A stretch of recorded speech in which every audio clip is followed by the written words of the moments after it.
নমস্কার, জয় মা ভবতারিণী। আশা করি আপনারা প্রত্যেকে ভালো রয়েছেন, সুস্থ রয়েছেন।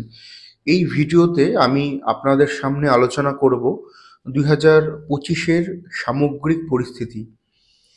যারা 2025-এর রাশিফল এখনো অবধি দেখেননি, তারা অবশ্যই ভাবে আমার যে ইউটিউব চ্যানেল রয়েছে অ্যাস্ট্রো শ্রী সৌরভ, সেই অ্যাস্ট্রো শ্রী সৌরভে গিয়ে আপনারা ব্যক্তি বিশেষে রাশিফলগুলো দেখে নিতে পারবেন। আজকে আমাদের আলোচনার যেটা মেইন যেই টপিক থাকবে সেটা হচ্ছে যে 2025-এর সামগ্রিক পরিস্থিতি।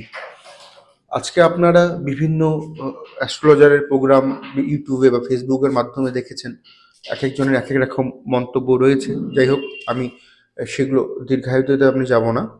যেটা পিন পয়েন্ট আলোচনা, যেটা মধ্য আলোচনা, সেগুলো নিয়ে আমি আলোচনা করব। আলোচনার পূর্বে দু একটা সতর্ক করার বিষয় আমি আপনাদের সামনে তুলে ধরতে চাই। প্রথম কথা হচ্ছে, রাশিফল একটা ওভারঅল অ্যাজাম্পশন, একটা ওভারঅল আলোচনা। ব্যক্তিগত ক্ষেত্রে রাশিফল এবং ব্যক্তিগত ক্ষেত্রে জন্মকুণ্ডলী, এই দুটোর মেলবন্ধন কিন্তু অবশ্যইভাবে একজন জাতক জাতিকাকে সঠিক যেই বিচার রয়েছে সেক্ষেত্রে সঠিক বিচারটা করা সম্ভব। কেননা দেখুন, মেষ রাশির পৃথিবীতে কোটি কোটি ছেলেমেয়ে রয়েছে, বৃষ রাশির কোটি কোটি ছেলেমেয়ে রয়েছে, প্রত্যেকটা রাশিরই বহু বহু ছেলেমেয়ে রয়েছে। তো সবার যে এক গোত্রে জীবন যাবে বা প্রত্যেকটা রাশির লোকেরা একই টোটকা বা উপাচার করে ভালো হবে, এটা তো বাস্তব সাথে এর কোনো মিল নেই। শেষ কথা, আমাদের প্রত্যেকের আলাদা আলাদা জন্মকুণ্ডলী থাকে, আমাদের প্রত্যেকের হাতের রেখাগুলো আলাদা আলাদা হয়। সেখান থেকেই ব্যক্তিগত যেই অ্যানালাইসিস, ব্যক্তিগত যে আলোচনা, ব্যক্তিগত যে বিচার, সেটা একান্ত ব্যক্তিগত জন্মছক থেকেই কিন্তু বলা সম্ভব। কেউ মিসগাইড হবেন না। 2025 সংখ্যাতত্ত্বের নিরিখে মঙ্গলের বছর।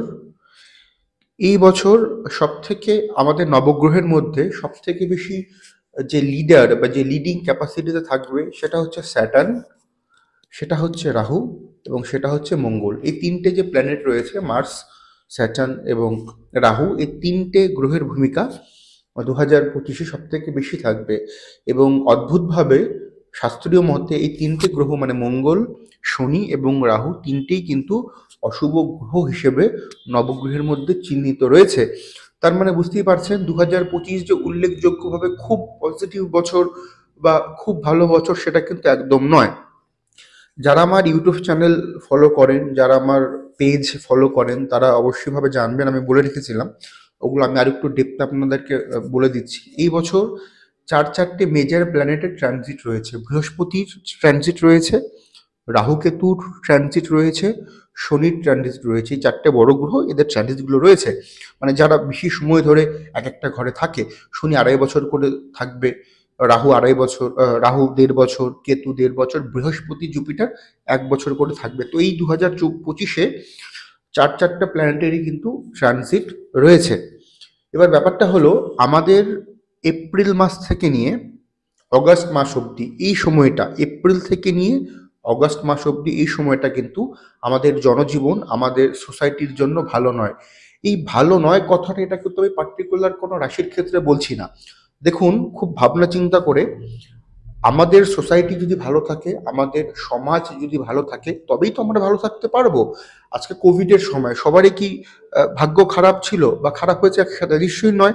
কিন্তু সোসাইটি যখন ডিস্টার্ব থাকে, তখন আমরা কি করতে পারি? কারণ সোসাইটিকে বা প্রকৃতিকে তো আমরা কন্ট্রোল করতে পারি না। আমরা কোনো ব্যক্তি বিশেষ নিরিখে তাকে আমরা কন্ট্রোল করতে পারি, তাকে বোঝানোর মাধ্যমে, প্রতিকার প্রতিবিধানের মাধ্যমে কোনো ব্যক্তি বিশেষকে আমরা তার নেগেটিভিটি থেকে তাকে পজিটিভিটি আনতে পারি। কিন্তু আপনি পরিবেশ, প্রকৃতি, পরিস্থিতিকে আপনি কি করে কন্ট্রোল করতে পারবেন? আপনি পারবেন না করতে। ওটা আপনাকে সময়ের উপরে ছেড়ে দিতে হবে, ভগবানের উপরে ছেড়ে দিতে হবে। আমরা যেটা পারি, আমরা ওয়েট করতে পারি, আমরা আমাদের মানুষত্ব বোধকে জাগাতে পারি, আমরা নিজেরা পজিটিভ থাকতে পারি, আমরা পরমেশ্বরের ধারণায় বা পরমেশ্বরের কাছে আমরা মলিন হতে পারি। আমরা এটাই পারি, বাট প্রকৃতিকে আমরা কন্ট্রোল করতে কখনো পারিনি, কখনো পারবও না। এই বছর আমরা দেখব যে রাজনৈতিক অস্থিরতা বৃদ্ধি পাবে। এবছর আমরা দেখব যে প্রাকৃতিক বিপর্যয়, ভূমিকম্প বলুন, বন্যা বলুন, খরা বলুন, এগুলো কিন্তু বৃদ্ধি পাবে। 2025-এ অত্যাধিক মাত্রায় গরম বৃদ্ধি পাবে। 2025-এ sunstroke, heart attack, blood oriented প্রবলেমে ভোগা, এই যে রোগের প্রবণতা এগুলো বৃদ্ধি পাবে। 2025-এ অজানা রোগ বৃদ্ধি পাবে, তবে অজানা রোগের যে ভয়াবহতা সেটা কিন্তু মার্চের এন্ড থেকে নিয়ে সেপ্টেম্বর অবধি এই টাইম স্প্যানে বেশি হওয়ার মতন একটা কারকতা বা বেশি হওয়ার মতন একটা জায়গাতে যেতেই পারে, ডিউ টু যে ধরনের গ্রহগত অবস্থান 2025-এ থাকবে। তবে একটা বাড়াবাড়ির জায়গাতে কিন্তু কখনোই সেটা পৌঁছবে না। এবছর আমরা যুদ্ধ বিগ্রহ, এই বছর আমরা টেররিস্ট অ্যাটাক, সেখান থেকে মৃত্যু, সমস্ত বিশ্ব নিরিখে কিন্তু আমরা এগুলো লক্ষ্য করতে পারবো। এই বছর যারা গুরুত্বপূর্ণ ডিসিশনগুলো আপনারা নিতে চাইছেন না, আপনাদের ব্যবসার ক্ষেত্রে, আপনাদের পারিবারিক ক্ষেত্রে, আপনাদের চাকরির ক্ষেত্রে, আমি অনুগ্রহ করে বলবো আপনারা অবশ্যইভাবে এপ্রিল মাস থেকে অগাস্ট মাস অবধি এই স্প্যানটাকে আপনারা অ্যাভয়েড করে চলুন। এপ্রিল থেকে অগাস্ট অবধি দূরের যাত্রা, দূরের ভ্রমণ, ফ্লাইট, ট্রেন ইত্যাদি ইত্যাদি, বড় কোনো ইনভেস্টমেন্ট, এই সময়টাকে অ্যাভয়েড করে চলুন। যেহেতু একান্তই করতে হয়, অবশ্যইভাবে আপনারা আপনাদের ন্যাটাল ছকের ভালো শিক্ষিত জ্যোতিষীর দ্বারা আপনাদের ব্যক্তিগত জন্মকুণ্ডলীটা অ্যানালাইসিস করুন, তারপরে আপনারা সেই সিদ্ধান্তগুলোকে গ্রহণ করুন। ওই মনে এলো করে দিলাম, এটা কিন্তু অবশ্যইভাবে 2025-এ অবশ্যইভাবে এপ্রিল মাস থেকে অগাস্ট মাস অবধি হঠাৎ করে সিদ্ধান্ত নিয়ে নেওয়া, এগুলো কিন্তু না করলেই আমার মনে হয় সমস্ত ওভারঅল রাশি লগ্নের জন্য কিন্তু ভালো হবে। এই বছর কিন্তু আমরা জমি, খনিজ পদার্থ, সোনা গহনা, কেমিক্যাল রিলেটেড জিনিসপত্রের দাম অত্যাধিক মাত্রায় আমরা বৃদ্ধি হতে দেখতে পারবো।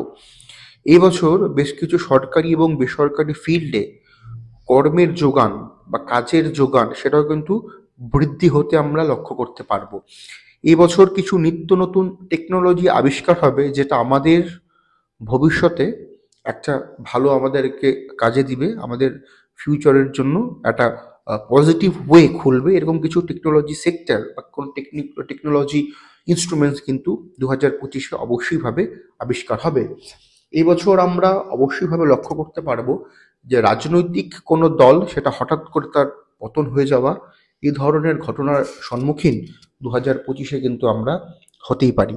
2025 উল্লেখযোগ্যভাবে অর্থনীতির জন্য মধ্যম মানের বছর হলেও এই বছর কিন্তু সারা বিশ্ব নিরিখে, সেটা যুদ্ধ রিলেটেড জন্য হোক, সেটা ক্ষয়ক্ষতি রিলেটেড জন্য হোক, সেটা অ্যাক্সিডেন্ট রিলেটেডের জন্য হোক, কিংবা সেটা প্রাকৃতিক বিপর্যয় হোক, ক্ষয়ক্ষতির যে পরিমাণ সেটা কিন্তু লাস্ট 25 বছরের তুলনায় এই 2025-এ কিন্তু আমরা বেশি বলে লক্ষ্য করতে পারবো।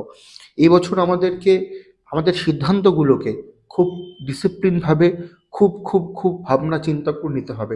দেখুন, আমি প্রথমেই বলেছিলাম ভিডিওর শুরুতে, এই বছর মঙ্গল, এই বছর রাহু এবং এই বছর কিন্তু শনির প্রভাব সব থেকে বেশি থাকবে এই তিনটে নবগ্রহের মধ্যে, তিনটে পাপগ্রহের। সুতরাং মঙ্গল চাইবে আপনি তাড়াতাড়ি করুন, ধুম করে করুন।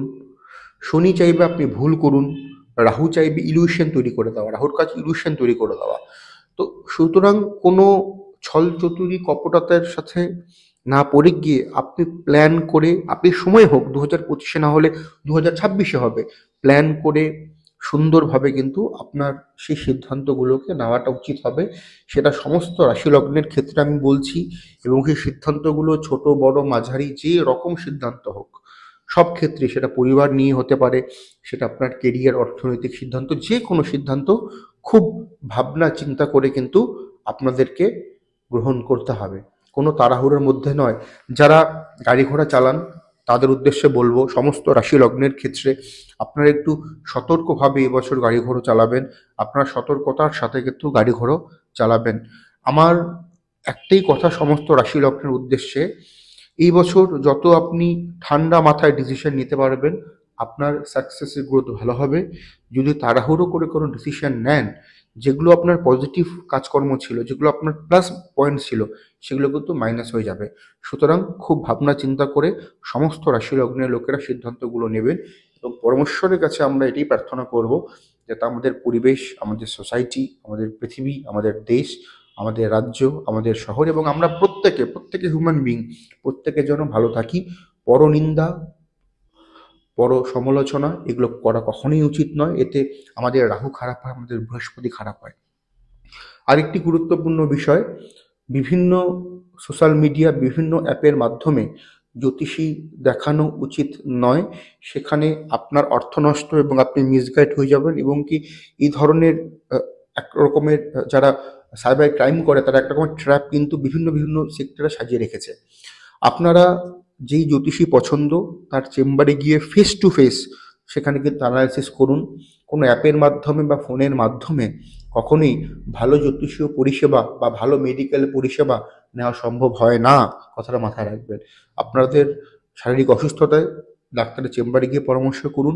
আপনাদের জ্যোতিষীয় আলোচনার ক্ষেত্রে বা জ্যোতিষীয় পরামর্শের ক্ষেত্রে আপনার যাদেরকে পছন্দ তাদের কাছে গিয়ে আপনারা সরাসরি আলোচনা করুন। কোনো অ্যাপের মাধ্যমে বা অনলাইন থ্রু কনসালটেন্সি নেওয়াটা কিন্তু উচিত নয়। এক্ষেত্রে ঠকে যাওয়ার চান্সেস অনেক বেশি থাকে। ভালো জ্যোতিষীর পরামর্শ গ্রহণ করলে আমি যেটা মনে করি আপনাদের প্রত্যেকের ভালোই হবে, খারাপ হবে না। তবে জ্যোতিষটা একদিনের বা দুদিনের পড়াশুনো নয়, 3 মাসের জ্যোতিষ বা 6 মাসের জ্যোতিষ বা 1 বছরের জ্যোতিষ শেখা যায় না। জ্যোতিষশাস্ত্র নবগ্রহের ক্যালকুলেশন, এই ক্যালকুলেশনগুলোকে আমরা যত তাড়াতাড়ি মানবো তত তাড়াতাড়ি ভালো। কিছু কিছু জিনিস আজকাল মার্কেটে বেরিয়েছে, অমুক রাশির লোকেরা অমুক টোটকা করুন, অমুক রাশির লোকেরা অমুক ব্রেসলেট পরুন। এর সাথে জ্যোতিষশাস্ত্রের কোনো মিল নেই। কেন মিল নেই? প্রথমেই বলেছিলাম প্রত্যেকটা রাশির কোটি কোটি ছেলে মেয়ে রয়েছে, প্রত্যেকের জন্মকুণ্ডলী নিশ্চয়ই এক হবে না। কারো জন্মকুণ্ডলীর সাথে, কারো হস্তরেখার সাথে কারো কিন্তু মিল নেই। সুতরাং এটা এক প্রকারের লোককে মিসগাইড করা। আপনারা মিসগাইড হবেন না। আপনারা প্রপারভাবে আপনাদের পছন্দ মতন শিক্ষিত জ্যোতিষীর কাছে গিয়ে আপনারা আপনাদের জন্মকুণ্ডলী, আপনাদের হস্তরেখার অ্যানালাইসিস করুন। এতে আপনাদের প্রত্যেকের মঙ্গল হবে। এবং আবারও বলে দিচ্ছি, 2025-এর মঙ্গল, রাহু এবং শনির ভূমিকা সব থেকে বেশি থাকবে নবগ্রহের মধ্যে।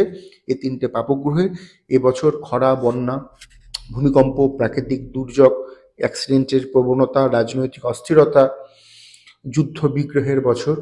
এবছরে শুধু মঙ্গলের জন্য এরূপ আচরণ নয়, এবছর শনি, এবছর রাহু এবং এবছর মঙ্গলের এই 3টে নেগেটিভ গ্রহের যেহেতু কানেকশন সব থেকে বেশি থাকবে, সুতরাং নেগেটিভিটি এই 2025-এ কিন্তু আমরা লক্ষ্য করতে পারছি প্রথম থেকেই, আগামী দিনেও পারবো। যারা 2025-এ রাশিফল দেখেননি তারা অবশ্যই ভাবে অ্যাস্ট্রোশ্রী সৌরভ ইউটিউব চ্যানেলে গিয়ে আপনারা ব্যক্তি নিরিখে রাশিফলগুলো দেখে নেবেন। তবে শেষ কথা বা শেষ অ্যানালাইসিস কিন্তু অবশ্যইভাবে আপনাদের জন্মকুষ্টি, জন্মকুষ্টিতে গ্রহগত অবস্থান, আপনাদের চলা দশা, অন্তর্দশা, প্রত্যন্ত দশা শেষ কথা বলবে। আপনারা প্রত্যেকে ভালো থাকুন, সুস্থ থাকুন, সঠিক জ্যোতিষ এবং জ্যোতিষশাস্ত্রের পাশে থাকুন। জয় মা ভবতারিণী, হরে কৃষ্ণা, নমস্কার।